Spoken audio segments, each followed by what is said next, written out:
Добрый день, дорогие подписчики нашего канала. Сегодня мы рассмотрим один классный лайфхак, который поможет всем и новичкам, и профессионалам, как отремонтировать кулер в ноутбуке.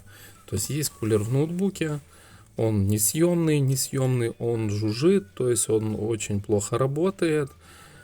Как его смазать, так чтобы это все прошло в минутном лайфхаке. То есть мы берем уже заранее, у нас есть вот такая крышка с-под минеральной воды.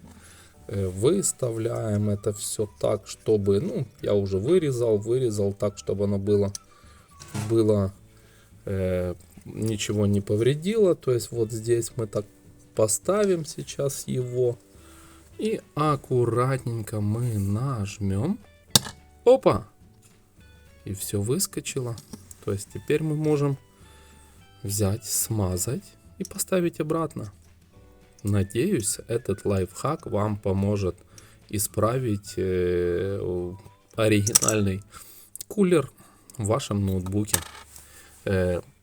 Мы всегда снимаем очень классные лайфхаки, которые очень ценные. И будем просить вас отреагировать на наше видео лайком, комментарием и подпиской. Подписка как бы способствует тому, что мы будем выставлять классные видео, которые помогут в ремонте ваших ноутбуков.